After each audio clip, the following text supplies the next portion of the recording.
ওর হাতে জোরে চিমটি দিতেই আহ বলে হাত সরিয়ে ফেললো। আমি দাঁত কিরমির করে বললাম, আমি সব ভিডিও করে রেখেছি, তোর বিয়ের প্যান্ডেলের মাঝখানে ল্যাপটপে ছেড়ে দিব। আর যদি তাও না পারি তাহলে ভিডিওটা শুধু আব্বুকে দেখাবো, তারপর বাকিটা ইতিহাস। তুই এমন কিছু করবি না। আমাকে দিয়ে বিশ্বাস নেই ভাই, আমি দেখিয়েও দিতে পারি। তবে তুই যদি আমার মুখ বন্ধ করতে চাস তাহলে 1000 টাকা দিতেই পারিস, নয়তো ভিডিও ভাইরাল। 1 টাকাও দেবো না, দেখি তুই কি করিস। ওকে, আমি আব্বুর কাছে গেলাম। আমি উঠোনের পশ্চিম দিকে যেতে নিলেই সামাদ ভাই আমার হাত ধরে আটকে বলল, 500 দেবো, 500। কাউকে কিছু বলতে পারবি না কিন্তু, বুঝেছিস? 1000-এর মধ্যে 1 টাকাও কম না। একে তো কালকে তোর স্টেজের জন্য খাবার ডিজাইন করতে গিয়ে আমার দেরি হয়েছে, একটু সাজতেও পারিনি, সবাই মিলে আমাকে বকছে, তার জন্য তুই টাকা দিসনি, আবার 500 টাকা দিতে চাস। আর একটা কথা বলবি, 2000 টাকা দিতে হবে। আচ্ছা যা, মানি ব্যাগ নিয়ে আয়। আমার রুমে টেবিলের পর আছে, দেখবি, কিন্তু ভিডিও কারো হাতে পড়লে তোর খবর আছে। আমি দৌড়ে ওর রুম থেকে মানিব্যাগ নিয়ে এলাম, সেটা ওর হাতে দিতেই ও বলল, একটা চেয়ার নিয়ে আয়। রেগে ওর দিকে তাকাতেই শয়তানি হাসি দিয়ে বলল, টাকা তো দেবই, তাহলে একটু কাটিয়ে দেই। চেয়ার আনতেই ও বসে মানিব্যাগ খুলে 500 টাকা সাধলো। কিন্তু আমি তো নিব না, 1000 টাকা নিয়ে তবেই ওকে ছাড়ছি। সাথে আমার স্পেশাল ব্ল্যাকমেল তো আছেই। খুশি মনে টাকাটা ভাঁজ করে হাতে রেখে ভাইয়াকে জিজ্ঞেস করলাম, বাকি তুই গাধাকে যে দেখছি না, ওনারা কি উঠেছে নাকি এখনো টাল হয়ে পড়ে আছে? আস্তে কথা বল। তোরা খেতে পারবি আর আমি বলতে পারবো না? খাওয়ার সময় মনে ছিল না? চুপ করতে বলছি। ওকে, আমি চুপ। তুই কার কথা বলছিস? তায়াঙ্গ এনাজ নামক 2 রাম ছাগলের।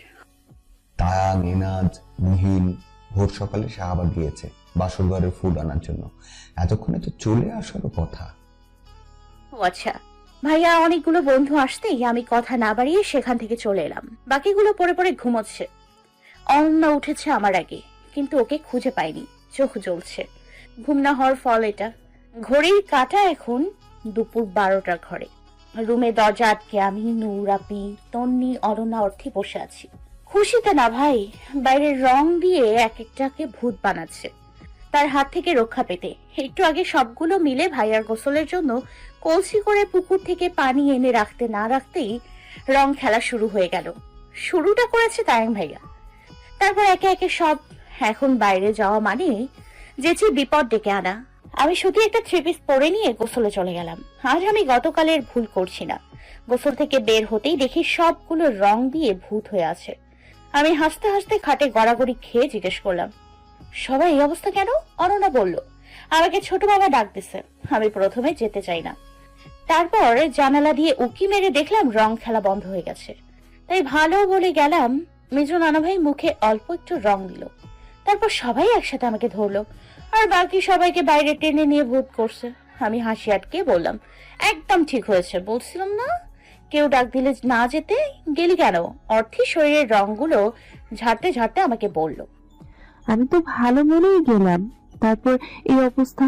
তুমি বাইরে যাইও না, নোভা, খালামণি, তায়াং মামা আর এনাজ আঙ্কেল তোমাকে খুঁজতেছে। নূর আপি বলল, তুই গোসলে গিয়ে বেঁচে গেছিস, নয়তো তোর অবস্থাও আমাদের হতো। ওই স্যার কথা বলো না, সবাই একে একে গোসলে ঢুকে যাও, নয়তো সাজতে দেরি হবে। বারান্দা দিয়ে উকি মেরে দেখলাম সবগুলো রং খেলে এখন পুকুরে গোসল করতে নেমেছে। শুধু শুধু চিল্লা চিল্লি করছে আর ডুবাচ্ছে। আমি দরজা আটকে সাজতে বসে পড়লাম। আজ আর গতকালের মতো ভুল করছি না। পেস্ট কালারের লেহেঙ্গার সাথে গোল্ডেন কালারের হিজাব বেঁধে হাই হিল পরে নিলাম। বাইরে বের হয়ে দেখি আব্বু, চাচু, ভাইয়েরা রাগারাগি করছে। এখনো অনেকের রেডি হওয়া বাকি আছে। আমি আজ সবার আগে তৈরি হয়ে গেছি। বাকি সবাই তাড়াহুড়ো করছে। ছেলেরা জুমার নামাজ পড়ে চলে এসছে, কিন্তু এখনো মেয়েদের সাজগোজ হয়নি। আমি বের হতেই তায়াং ভাইয়া ও এনজিও সংস্থাকে দেখতে পেলাম।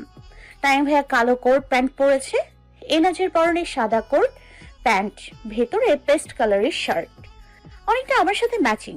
আমি ওদের সাথে কথা না বলে সাইড কেটে যাওয়ার সময় এনাজ নিচু স্বরে কানের কাছে বলল, সবকিছু আছে, তবুও মনে হচ্ছে কিছু নেই। বলতো কি নেই? ও হ্যাঁ, পেয়ে গেছি। আমার আমিটাই নেই আমার কাছে, থাকবে কি করে বলো তো? সে যে বহু আগে তোমাদের হারিয়ে গেছে। মনে রেখো প্রিয়, তোমাতেই আমি এবং আমাতেই তুমি। তার নিচু স্বরে বলা কথাগুলো মনের মধ্যে একটা ঝংকার তুলে দিল। হুট করে এক রাশ লজ্জা ঘিরে ধরলো আমায়। মাথা নিচু করে সেখানেই থমকে দাঁড়িয়ে রইলাম। সে আবারও বলল, মাশাআল্লাহ টিটি পোকা, এত সাজছ কেন? আমি তো আজ তোমার দেখে হার্ট অ্যাটাক করবো। অন্য ছেলেদের কি হবে? আবার প্রতিযোগী বাড়ানোর জন্য এত সাজছো তুমি? আমি কোনো কথা না বলে মুখ ভেঙচি দিয়ে সরে গেলাম। একটার সাথেও কথা বলবো না। কালকে ড্রিঙ্ক করছে কেন, তার জন্য এটাই ওদের শাস্তি। অবশেষে 2:45 সবাই রেডি হয়ে আসতেই আমাদের হাইস ছাড়লো। তায়াং ভাইয়া এনাজের সাথে যেতে বলেছিল, কিন্তু আমি ওদের কথা না শুনে এক প্রকার ট্যারামি করেই হাইসে চলে আসি। মেয়েদের বাড়ি আমাদের পাশের উপজেলায়। আসতে প্রায় আধা ঘন্টার বেশি সময় লেগেছে। বিয়ে বাড়িতে আসার পর ভাইয়াকে তার শালীরা গেট আটকে গেল। এখন 10,000 টাকা না দিলে ছাড়বে না। তায়াং ভাইয়া, মুহিন, এরাজ ভাইয়া মিলে বুদ্ধি করে ওদের হাতে 4,000 ধরিয়ে দেয়। বেচারিরা তুই মানবে না, কিন্তু মিচকা শয়তানগুলোর সাথে কি আর পারবে? অবশেষে ফিতা কেটে ভাইয়ার সাথে সাথে আমরা ভেতরে ঢুকি। ভাইকে স্টেজে বসিয়ে সাগরানা দিয়েছে, কিন্তু আমি, নুরাপি, ইভা ও তন্নি টেবিলে খেতে বসেছি। ভাইয়ার সাথে অনন্যা, অর্থী, আশা ভাইয়ারা বসেছে। তন্নি তায়াং ভাইকে বলল, ভাইয়া কম করে খাস, নয়তো পেট খারাপ করবে। ভাইয়া রেগে তাকাতেই তন্নি চুপ হয়ে গেল। আমি এখন অব্দি তায়াং ভাইয়া ও এনাজের সাথে একটা কথাও বলিনি, নুরাপিও না। এনাজ অনেকবার কথা বলতে এসেছিল, আমি এড়িয়ে গেছি। খাবার শেষ করে হাত ধুয়ে অন্য দিক দিয়ে আসতে নিলেই একটা হাত এসে আমার হাত টেনে ধরে, একটা ঘরের আড়ালে নিয়ে গেল। আমি চিৎকার করতে গেলেই সে মুখ আটকে বলল, আস্তে আস্তে টিটি পোকা, করো কি? আমাকে গন্ধ লেখা হবে নাকি? আমি তার হাত আমার হাত ও মুখে থেকে সরিয়ে চলে যেতে নিলে উনি হাত আটকে বলল, হয়েছে কি তোমার? সকাল থেকে দেখছি আমাকে ইগনোর করছো। কি করেছি নাকি আমি? আমি কিছুটা রাগ মিশ্রিত কণ্ঠে বললাম, এখন সাধু সাধু হচ্ছে? আপনি জানেন না কি হয়েছে?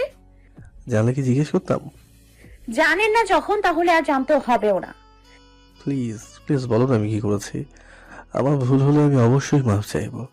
তোমার ইগনোর আমার সহ্য হচ্ছে না। রাতে কি খাইছেন? বিরিয়ানি। আর কি খাইছেন সাথে? আমি রেগে কথাটা বলতেই উনি মাথা চুলকে অপরাধী ভঙ্গিতে বলল, আসলে সবার সাথে সাথে আমি একটু খেয়েছিলাম, কিন্তু বুঝতে পারিনি তুমি দেখলে নারাজ হবে। না, আমি খুশি হব। এত খুশি হয়েছে যা বলার বাইরে। এগুলা খাওয়া যে হারাম তা কি আপনি জানেন না? জানি তো, বললাম তো সবার তালে তালে খেয়ে ফেলেছি। তাহলে এখন সবার সাথে তালে তাল মিলিয়ে থাকেন, আমার সাথে কথা বলার চেষ্টা করবেন না। এই না না, প্লিজ এমন করো না। তুমি এখন যা শাস্তি দেবে তাই মেনে নেব, তবু তুমি আমার সাথে কথা বলা বন্ধ করো না। 10 বার কান ধরে উঠবোস করেন, কি? নয়তো আমি আপনার সাথে কথা বলবো না। এনাজ ইনোসেন্ট ফেস করে বলল, না বললে হয় না? না হয় না। আচ্ছা আচ্ছা করছি। মান সম্মান আর কিছু রাখলা না। তুমি একটু পাহাড়ে দিও, কেউ যাতে না আসে। এনাজ কান ধরে উঠবোস করা শুরু করলো। আমার পেট ফেটে হাসি আসতেছে। কোন রকম সেটাকে আটকে রাখছি। 5 বার শেষ হতেই বেচারা আমার দিকে করুণ মুখে তাকালো, যার অর্থ বাকি 5টা মাফ করে দাও। আমি ডন্ট কেয়ার ভাব নিয়ে সেটা দেখেও দেখলাম না। তার সাথে আমি অবশ্য এখন আর রেগে নেই, কেন জানি তার উপর রাগ করে থাকতেই পারি না। তবুও তাকে শাস্তি পেতে হবে, যদিও শাস্তিটা কম হয়ে গেছে। তবে পরের বার একই কাজ করলে খবর আছে। 10 বার উঠবোস করতেই কারোর গলার স্বর পেয়ে বেচারা আমার সামনে থেকে দ্রুত কেটে পড়লো। 2জন লোক কথা বলতে বলতে এদিকে আসছে। সে যেতেই আমি ফিক করে হেসে উঠলাম। অনেকক্ষণ ধরে হাসি আটকে রেখেছিলাম, এখন আর সম্ভব নয়। বেচারার মুখটা দেখার মতো ছিল। সেখানে থেকে প্যান্ডেলের কাছে আসতেই দেখি ভাইয়ার জুতা লুকানো নিয়ে 2 পক্ষের কথা কাটাকাটি হচ্ছে। আমি আস্তে করে বাসার ভেতরে ঢুকে গেলাম। এই ভেজালে আমি নেই। মাইয়া মানে ছোট ভাবির সাথে কতগুলো ছবি তুলে বাইরে চলে এলাম। অনেকক্ষণ ধরে তায়াং ভাইয়া ও নূর আপিকে খুঁজে পাচ্ছি না। তন্নিকে জিজ্ঞেস করলাম, এই তায়াং ভাইয়া আর নূর আপি কোথায় রে? তাদের কি দেখেছিস? আমি তো একটু আগে এইদিকেই দেখছিলাম, এখন বলতে পারছি না। আমি বাইরে চলে এলাম। এনাজকে সামনে দেখে ডাকলাম, এই যে মিস্টার এনজিও সংস্থা, এদিকে আসেন। জি মিস টিটি পোকা, বলুন আপনার কি সেবা করতে পারি? নূর আপি আর তায়াং ভাইয়া কোথায়? আমি অনেকক্ষণ ধরে দায়াকে খুঁজছি কিন্তু পাচ্ছি না, ওরা গেল কোথায়? চলো দুজন মিলে খুঁজি। আমিও এনাজ এদিক সেদিক খুঁজতে লাগলাম। খুঁজতে খুঁজতে বাড়ির পাশের এক বালুর মাঠে চলে এলাম। লেহেঙ্গা উঁচু করে হাঁটতে গিয়েও আমি পিছিয়ে পড়ছি। হাই হিল পরে বালুর মধ্যে কি হাঁটা যায়? এনাজ পেছনে এসে আমার এক হাত ধরে সামনের দিকে হাঁটতে লাগলো। আমার এক দুঃসম্পর্কের চাচুকে দেখে আমি দ্রুত হাত সরিয়ে ফেললাম। ওনারা গাড়ির দিকে যাচ্ছে, আমাদের এভাবে দেখে ফেললে ঝামেলা হবে। এনাজ প্রশ্নবোধক চাহনিতে আমার দিকে তাকাতেই আমি ইশারা করে নিচু স্বরে বললাম, আমার এক চাচু এদিকে আসছে। এনাজ সেদিকে তাকিয়ে আর কোনো কথা বলল না। বালুর মাঠে তায়াং ভাইয়া ও নূর আপিকে দেখা যাচ্ছে। তাদের কিছুটা সামনে গিয়ে দেখলাম তায়াং ভাইয়া কানে ধরে দাঁড়িয়ে আপির রাগ ভাঙানোর চেষ্টা করছে। আমি তা দেখে জোরে হেসে উঠলাম। ভাইয়া আমাদের দেখে দ্রুত কান ছেড়ে এগিয়ে এসে বলল, সব দোষ তোর শাকচুন্নি। তুই ভিডিও কেন করছিস? করছিস ভালো কথা, তোর নূরকে দেখানোর কি দরকার ছিল? একদম ঠিক করেছি, খাওয়ার সময় এসব কথা মনে ছিল না। ভিডিও জলদি ডিলিট কর। একটুও করব না, এগুলো প্রমাণ। তোরা যে কত ভালো মানুষ তার প্রমাণ রেখে দিয়েছি। এনাজ কাঁদো কাঁদো মুখ করে বলল, ভাই, ভাবি রাগ ভাঙছে? না, নূর কিছুতেই মানছে না। আমাকে 10 বার কান ধরে উঠবস করাইছে, না করলে আমার সাথে কথাই বলতো না। এই চেমড়ি, যত নষ্টের মূল। আমি রেগে দুই হাত কোমরে রেখে বললাম, একদম আমার সাথে রাগ দেখাবি না, নয়তো আগুনে আরো ঘি ঢালবো। নূর আপি, অনুর আপি, দেখো তায়াং ভাইয়া আমাকে বকছে। তোমাকে ভিডিও দেখাইছে বলে তায়াং ভাইয়া খাইয়া ফেলামু লোক দিল, তাতে আমি একটুও ভয় পেলাম না। নূর আপি গতকাল রাতে আমাদের সাথে ছিল না, পরে আমি তাকে ভিডিওটা দেখিয়েছিলাম, তাতে আপি ভাইয়ার উপর হেব্বি রেগে আছে। আমার মন বলে নূর আপিও ভাইয়াকে পছন্দ করে, কিন্তু প্রকাশ করে না। নূর আপি সামনে এসে বলল, কি হয়েছে নোভা? দেখো না, নিজেরা খেয়েছে তাতে দোষ হয়নি, আমি ভিডিও করে তোমাকে দেখিয়েছি তাতে দোষ হয়ে গেছে। সাইপাস গেলার সময় মনে থাকে না?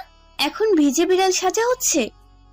তায়াং ভাই আমার হাত ধরে অন্যদিকে টেনে নিয়ে গিয়ে নরম সুরে বলল, বোন, ভিডিওটা ডিলিট করে দে না। গলার স্বর এত মিষ্টি কেন ভাইয়া? তুই ঠিক আছিস তো? তিতা করলা আজ মধুর মতো মিষ্টি লাগছে, কুছ তো গড়বড় হে। যা বলছি তা শোন। একটু ডিলিট করব না, খালুর ইমোতে পাঠিয়ে দিব। তাকে দেখাতে হবে তো তার গুণধর ছেলে কিভাবে তার মুখ উজ্জ্বল করছে। এখন কি তোর পায়ে ধরতে হবে? কিছু করতে হবে না। কত টাকা লাগবে তোর? আমি রেগে বললাম, ওই পাইছিস কি? হ্যাঁ, সব সময় টাকার গরম দেখাস কেন? তুই ঘুষ নিস তাই আর কি। তুই কিন্তু আমায় ইনসাল্ট করছিস পাঠা। আচ্ছা চল, এক্ষুনি তোকে আর নূরকে নিয়ে মামা ঘুরতে যাব। এখান থেকে তো সামনেই, তাও তুই ভিডিও ডিলিট করে দিস। তোর বাইক আনছিস? হ্যাঁ, সকালে ঢাকায় ফুল আনতে গিয়েছিলাম, তখন নিয়ে আসছি। ঠিক আছে, মাওয়া ঘুরতে নিয়ে গেলে ভেবে দেখবো ভিডিও রাখবো নাকি রাখবো না। তবে নূর আপাকে রাজি করার দায়িত্ব তোর। আচ্ছা, তবে ভিডিও ডিলিট তোকে করতে হবে। আগে তো ঘুরতে নে, তারপর। ভাইয়া ও এনাজ অনেক কষ্ট করে নূর আপাকে রাজি করালো। আমরা বাড়ির দিকে গেলাম। বিদায়ের পালা ঘনিয়ে আসছে। মামি ওরফে ভাইয়ার শাশুড়ি কান্না জুড়ে দিতেই একে একে সব কান্না শুরু করলো। আমি সেদিকে থেকে সরে এলাম। আমি এখানে থাকলে ইমোশনাল হয়ে যাব। সব একে একে বেরিয়ে পড়লো। রাস্তায় আসে ভাবিকে ধরে তার দুই ভাই, সে কি কান্না! আমার চোখ দুটো টলমল করে উঠলো। আমিও তো একদিন সবাইকে ছেড়ে এভাবে চলে যাব। তাই ভাই এক দৃষ্টিতে ভাই বোনের কান্নার দিকে তাকিয়ে আছে। আমি ওর সামনে গিয়ে বললাম, ভাইয়া, একদিন আমিও তন্নি তোকে ছেড়ে এভাবে চলে যাব, সেদিন তুইও এভাবে কাঁদবি। এক হিসেবে তোর ভালো হবে, তোকে কেউ ডিস্টার্ব করবে না, জ্বালাবে না, তোর শান্তির দিন চলে আসবে। আদৌ কি শান্তিটা তোর ভালো লাগবে? ভাইয়া উত্তর দিল না, গোমরা মুখে আমার দিকে তাকিয়ে রইল। আমি চোখের কোণে থাকা পানিটা ওর আড়ালে মুছে এনাজের বাইকে উঠে বসলাম। হাইস বাইক একসাথে চলতে লাগলো। শ্রীনগর মেইন রাস্তায় এসে হাইস পড়বে বাড়ির দিকে ছুটলো, আর আমরা দক্ষিণে মাওয়ার দিকে। একটানে বাইক এসে থামলো মাওয়া ফেরিঘাটে। বাইক পাশে রেখে আমরা চারজন নেমে পড়লাম। মৃদু মন্দ বাতাস বইছে, শীতলে পদ্মা নদীর ঢেউগুলো নাচছে। দুই হাত দাঁড়িয়ে ওড়নাটাকে মেলে দিয়ে টাইটানিক পৌঁছে দাঁড়ালাম। পেছনে এনাজ দাঁড়িয়ে, সাথে নূর আপি। তায়াং ভাইয়া আমাদের জন্য কোল্ড ড্রিঙ্কস আনতে গিয়েছে। একটু আগের মন খারাপ লেজ গুটিয়ে পালিয়েছে। নদীর বড় বড় ঢেউগুলো পাশে এসে আশ্রে পড়ছে। এনাজ সেদিকে তাকিয়ে বলল, ওয়েদারটা কি জোস, তাই না?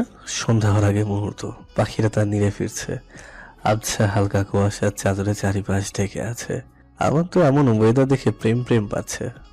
আমি ও নূর আপি মিটমিট করে হাসলাম। চোখ বন্ধ করে আবারও হাত দুটো মেলে দিয়ে বড় করে শ্বাস নিলাম। মনে হচ্ছে টাইটানিক জাহাজে আছি, নদীর ঢেউগুলো উপভোগ করছি। তায়াং ভাইয়া 4টা 7-Up-এর ক্যান নিয়ে এসে বলল। আজকের ওয়েদারটা কিন্তু সেই লাগছে। এনাজ তার সাথে গলা মিলিয়ে বলল, আমিও তাই মাত্র বললাম। এর আগেও কয়েকদিন তোর সাথে যে মাওয়া ঘাটে ঘুরতে এলাম, তখন এতটা ভালো লাগেনি। আজ খুব ভালো লাগছে। ভালো লাগলেও বেশি সময় থাকতে পারবো না। আমি ও নূর আপি একসাথে বলে উঠলাম, কেন? তায়াং ভাই আমাদের হাতে ক্যান দিয়ে নিজেটা ভেঙে মুখে দিয়ে বলল, সামাদ ভাইয়া কল করেছিল, আমরা কোথায় তাই জিজ্ঞেস করছে। বাসরঘর সাজার দায়িত্ব আমাদের, এখন না গেলে সারা রাত লাগবে বাসরঘর সাজাতে। তাহলে বেচারা ভাইয়ের বাঁশরি মাটি।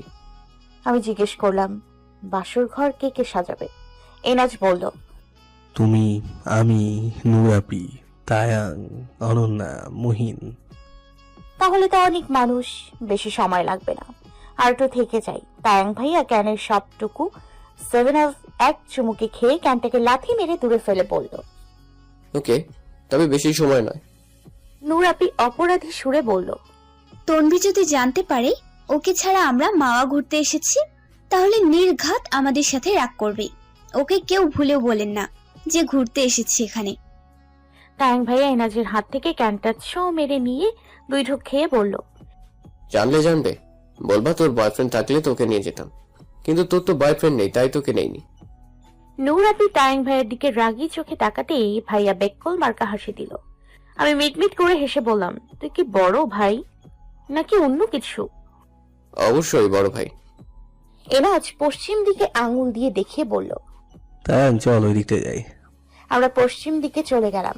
নদীর পাড়ে নেমে লেহেঙ্গা উঁচু করে ধরে পানিতে পা ভেজাতে লাগলাম। ইস, কতদিন পর এত মজা করতে পারছি। ভাবতেই মন খুশি হয়ে গেল। খুশিতে বালুর উপর কয়েকটা লাফও দিলাম। এনাজ তায়াং ভাইয়াকে উদ্দেশ্য করে বলল, তোর বোনকে টিটি পোকাকে আমি সাধে বলি? দেখ কেমন টিটি পোকার মতো লাফাচ্ছে। লেহেঙ্গা নষ্ট হয়ে যাচ্ছে, সেদিকেও খেয়াল নেই। আমি জিভা বের করে এনাজকে ভেঙচি কেটে নদীর পাড়ে হাঁটতে লাগলাম। এনাজ আমাদের ছবি তুলছে। তায়াং ভাইয়া ও নূর আপির অনেকগুলো ছবি তুলে দিল। তারপর তায়াং ভাইয়ার হাতে মোবাইল দিয়ে বলল, এবার আমাদের দুজনের ছবি তুলে দে। আমার পাশে এসে দাঁড়ালো। আমি কিছুটা দূরে সরে যেতে চাইলে বাহুতে ধরে তার পাশে দাঁড় করে রাখলো। 4 জন মিলে অনেক ছবি তুললাম। পশ্চিম আকাশে সূর্য ঢলে পড়েছে সে কবে। আজানও দিয়ে দিচ্ছে বহু আগে। বেশি দেরি না করে বাড়ির রাস্তা ধরলাম। বেশি রাত হয়ে গেলে সমস্যা। এখান থেকে যেতে ইচ্ছে করছিল না, তবুও মাওয়াকে বিদায় জানিয়ে ফিরতেই হবে। মাওয়ার রাস্তাটা দিনের থেকে রাতে বেশি সুন্দর লাগে। 2 পাশের আলোক বাতি সৌন্দর্য দ্বিগুণ বাড়িয়ে দেয়। আসার সময় সারা রাস্তায় মন খারাপ ছিল। এনাজ আমার মন খারাপ দেখে বাইক চালাতে চালাতে বলল, মন খারাপ করো না, আমরা আবার আসবো। তার আশেষে মন ভালো হলো না। বাসায় আসতেই সামাদ ভাইয়া বকা শুরু করলো। এশার আজান দিয়েছে কিছু সময় আগে। কোন রকম ফ্রেশ হয়ে তার বাসর ঘর সাজাতে ঢুকলাম। তায়াং ভাইয়া এনাজ শুধু কোটটা খুলে কাজে লেগে পড়েছে। আমি ও নূর আপি ফ্রেশ হয়ে রুমে ঢুকতেই অনন্যা চেঁচিয়ে বলল, এই তোমাদের আসার সময় হলো? অন্যদিকে আমার ছোট মামা পাগল হইয়া যাইতাছিল, ওরা আসে না কেন? কবে আসবো? আমার বাসর ঘর কি সাজাইবো না ওরা? আমি ফুলের মালায় গিট দিতে দিতে বললাম, বুড়ো বয়সে বিয়ে করলে যা হয় আর কি। এনাজ স্ট্যান্ডে ফুলের মালা লাগিয়ে আমার দিকে তাকিয়ে বলল, কথাটা ঠিক নয়। নিজের ভালোবাসার মানুষটাকে বিয়ে করতে পেরেছে বলে তার এমন এক্সপেরিমেন্ট কাজ করছে, বয়সের জন্য না। এনাজের কথার মাঝেই তার পকেটে থাকা মোবাইল চিৎকার করে উঠল। এনাজ মোবাইল বের করে তায়াং ভাইকে বলল। ইমরান কল দিয়েছে। তায়াং ভাই ফুলের টেপ পেঁচাতে পেঁচাতে বলল, রিসিভ করে তার কথা বল, লাউড বাড়িয়ে দিস। এনাজ কল রিসিভ করে লাউড স্পিকার বাড়িয়ে দিয়ে বলল, হ্যাঁ ভাই বল, কি অবস্থা তোর? তুই এখন কোথায়? গুলিস্তান ওভারব্রিজের নিচে ফুটপাতে বসে জামা কাপড় বেচতেছে। বাচ্চা নেন 100, বাচ্চা নেন 100, যেটা নেবেন সেটা 100। তুই আয় রে ভাই, একসাথে বিক্রি করি, ভালো লাভ হইব। কবে থেকে শুরু করলি এ ব্যবসা? এই তো 3 দিন ধরে। ভালো ভালো ব্যবসা কর তাহলে। তাহলে নিচে দুধটা দিয়ে বয়রা বানাবো শালা। তো জানিস না আমি কোথায় আছি? আমি আর ওদের কথায় মনোযোগ দিলাম না। ইতিমধ্যে আমি, অনন্যা, নুরাপি হাসির প্রতিযোগিতা লাগিয়েছি। এরা আজ ইমরান হাশমি ভাইয়াকে বেশ কিছু সময় ছেড়ে কল কেটে দিল। 7:30টার সময় ঢুকেছি, এখন 10টার বেশি বাজছে, তবুও মনে হচ্ছে শেষ হচ্ছে না কাজ। এরা একটা বোকামি করেছে, ফুলের মালা কিনে নেয় না, বস্তা ভরে ফুল কিনে এনেছে, সেগুলো মালা করতে গিয়ে সবার দফা রফা। আমিও নুরাপি তো মুহিন, এনাজ, তায়াং ভাইয়াকে মালা বানাচ্ছি আর বকছি। মুহিন বলল, আমাকে বকবি না, আমার কোনো দোষ নেই। আমি তাদের বলেছিলাম মালা কিনে আনতে, কিন্তু এরা আমার কথা শোনেনি। আমি দাঁতে দাঁত চেপে বললাম, সবাই ভালোর ছালা, আমাদের হাত দুটো আর রইল না। কতগুলো সূচের খোঁচা খাইছি, হাত এখন জ্বলতেছে।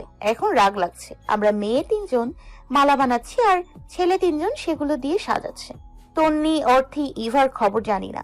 সেই যে 7টায় ঢুকছি, তারপর বাইরের সাথে আমাদের যোগাযোগ বিচ্ছিন্ন। সবাই এখন বউ নিয়ে ব্যস্ত, তাই এদিকে তেমন কেউ আসেও না। 11:30 নাগাদ রুম পুরো কমপ্লিট করে বের হলাম। বসে থাকতে থাকতে কোমর ধরে গেছে। মুহিন, তায়াং ভাইয়া, এনাজ 3টা ঘেমে গোসল করে ফেলেছে। ওরা ফ্রেশ হতে চলে গেল। গরমে এক একটা সিদ্ধ হয়েছি। ফ্যানের সাথে গোল করে ফুলগুলো সাজানোর দরুন ফ্যান অফ ছিল। এতে এক একটা গরমে শেষ। 12টা বাজে ভাবিকে বাসর ঘরে বসিয়ে দিয়ে ভাইয়ার থেকে রুম সাজানোর পারিশ্রমিক নিয়ে তবেই তাকে ভেতরে ঢুকতে দিলাম। ওরা 3জন ফ্রেশ হয়ে আসতেই আমরা সবগুলোতে উঠোনে চেয়ার পেতে বসে গল্পের আসর জমালাম। একপাশে মহিলারা আগামীকালের রান্নার জন্য পাটায় মশলা বাটছে, আর একদিকে পেঁয়াজ মরিচ কাটছে। উত্তর পাশে মুরগি জবাই করছে। সেখানে বসে আব্বু চাচুরা পুরোনো দিনের গল্পের আসর বসিয়েছে। অপর পাশে আমরা। আজ দেরি করে ঘুমাবো, রাত 2টো অব্দি গল্প করে তারপর ঘুম। এর আগে নয়। বউ ভাতের দিন, শীতের সকালে গরম গরম খিচুড়ি খাওয়ার মজাই আলাদা। সকাল 7টায় গোল করে আমরা সবগুলো মেয়ে খিচুড়ি খেতে বসছি। আমাদের টেবিলের দায়িত্বে আছে এনাজ, পাশের টেবিলের দায়িত্বে তায়াং ভাইয়া। বেচারারা রান্নার জায়গা থেকে খিচুড়ির বোল নিয়ে দৌড়াদৌড়ি করছে। আমরা সবাই হাসি ঠাট্টায় খাচ্ছি। হঠাৎ এনাজ পাশে দাঁড়িয়ে এদিক সেদিক তাকিয়ে বলল, অনেক ক্ষুধা লাগছিল, কেউ যদি একটু খাইয়ে দিত তাহলে খুব উপকার হতো। কথাগুলো যে আমাকে উদ্দেশ্য করে বলা তা বুঝতে বেশি সময় লাগলো না। একবার খাবার রেখে তার দিকে তাকাতেই দেখতে পেলাম মুখটা একটুখানি করে রেখেছে। সেই ভোর সকালে উঠেছে বেচারারা, এখনো কাজ করেই যাচ্ছে। তার দিকে তাকিয়ে কেন জানি আমার হাসি পাচ্ছে। হাসি আটকে রেখে আবার খাওয়ায় মনোযোগ দিলাম। আবারও সে বলে উঠল, আল্লাহ, একটু খিচুড়ি খেয়ে দিতে বলছি, দেখে কেমন করে। খাইয়ে দিলে কি এমন ক্ষতি হয়ে যাবে? বাকিগুলিতে মিটমিট করে হাসছে। আমি ওদের দিকে চোখ পাকিয়ে তাকাতেই অনন্যা বলল, একটু খাইয়ে দাও খালামণি, বেচারা আশা করছে, তার আশাটা ভাঙা তোমার ঠিক হবে না। আমি টেবিলের কোণা থেকে খালি প্লেট নিয়ে তার দিকে বাড়িয়ে দিয়ে বললাম, এই যে প্লেট, এই যে বলে খিচুড়ি আছে, যার মন চাই নিয়ে খেতে পারেন। অর্থী খাবার খাওয়া দেখে বলল, একটু খাইয়ে দিলে কি হয় গো খালামণি?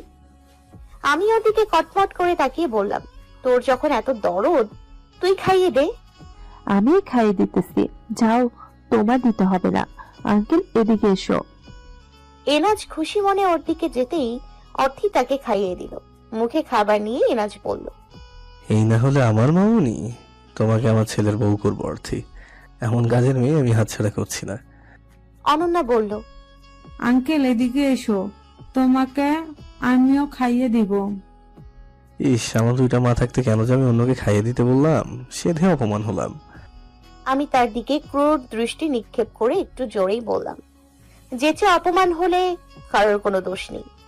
হয়েছে, তুমি আর কথা বলো না টিটি পোকা। একটু খাইয়ে দিলে বোধহয় দুনিয়া উল্টে যেত। যাও, তোমাকে আর লাগবে না, আমি 2 মা পেয়ে গেছি। আমি মুখ ভেঙচি দিয়ে লেবুর টুকরো নিয়ে প্লেটে রস বের করতে লাগলাম। অর্থী, অনন্যা দুজনেই তাকে খাইয়ে দিচ্ছে। এর মধ্যে পাশের টেবিলে খাওয়া শেষ হতেই তায়াং ভাইয়া এসে হাজির। নুরাপির সামনে গিয়ে সেও এনাজের মতো করে বলল, কেউ যদি একটু খিচুড়ি খাইয়ে দিত তাহলে অনেক ভালো লাগতো। নুরাপি ডন্ট কেয়ার ভাব নিয়ে বলল, নিজের হাত দুটো কি কেটে ফেলে দিয়েছে নাকি? আমার কাছে এসে খাইয়ে দেওয়ার কথা বলা হচ্ছে। দিব্যি সুস্থ স্বাভাবিক মানুষ তো, নিজের হাত দিয়ে খেতে পারে।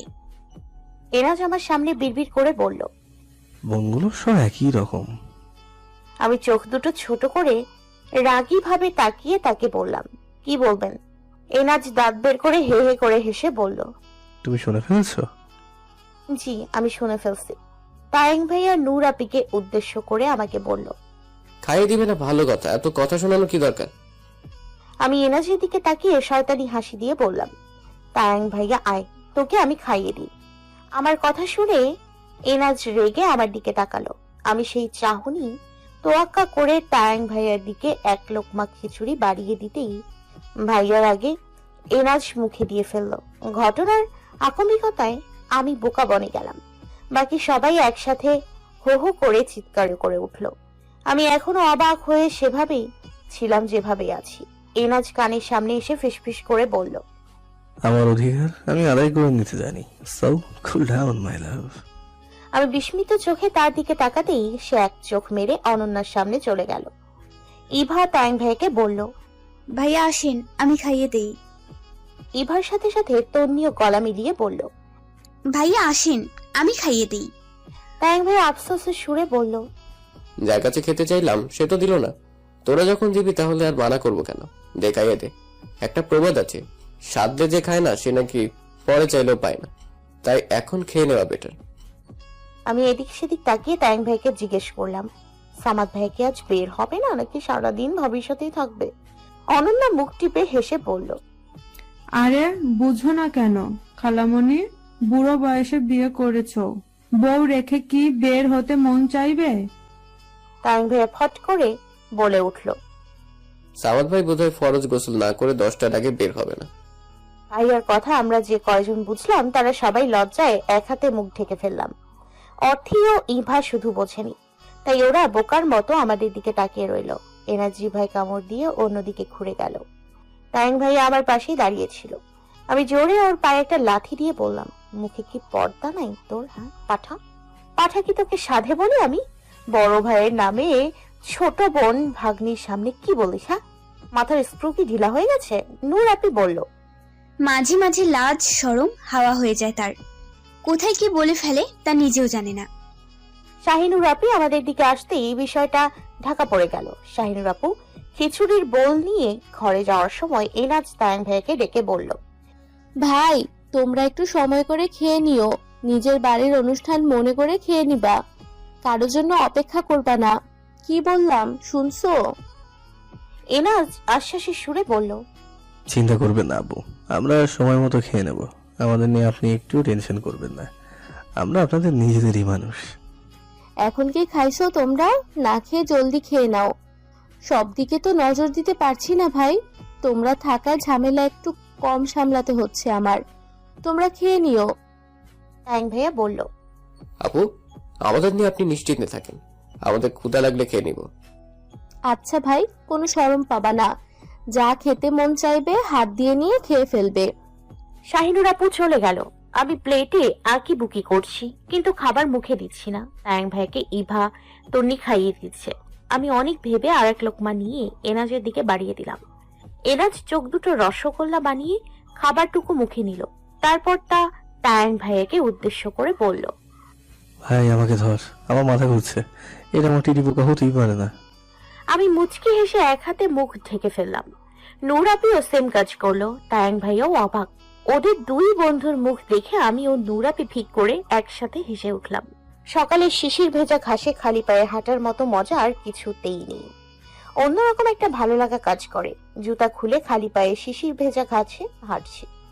পূর্ব দিগন্তে সূর্যটা বহু আগে উকি দিয়েছে। সেই রোদ্দুরে শিশির ভেজা ঘাসে অন্যরকম অনুভূতি উকি দিয়েছে। বাড়ির পশ্চিম পাশে ছোট মাঠের মতো খালি জায়গা আছে। সেখানকার দুর্বা ঘাসগুলো না কাটার কারণে বড় হয়ে গেছে। সেখানে আমি অনন্যা শিশিরে পা ভিজিয়ে হাঁটছিলাম। হঠাৎ শাহিনুর আপু অনন্যাকে ডাকতেই ও বাড়ির দিকে রওনা দিল। আমি একা একা পা ভিজিয়ে হাঁটতে লাগলাম। শিশিরগুলো যখন পা ছুঁয়ে যাচ্ছে তখন একটু সুসুই লাগছিল, যার দরুন মনটা ভালো হয়ে যেতেও বেশি সময় লাগেনি। আমি এমন একটা তুমি চাই, এমন একটা তুমি চাই, যে তুমিতে আমি ছাড়া অন্য কেউ নাই। আমি এমন একটা তুমি চাই, এমন একটা তুমি চাই, যে তুমিতে আমি ছাড়া অন্য কেউ নাই। তুমি একবার বলো যদি আমি পাড়ি দেব খরস্রোতা নদী। তুমি একবার বলো যদি আমি পাড়ি দেব খরস্রোতা নদী। ভালোবাসা দিব পুরোটা। আমি এমন একটা তুমি চাই, এমন একটা তুমি চাই, যে তুমিতে আমি ছাড়া অন্য কেউ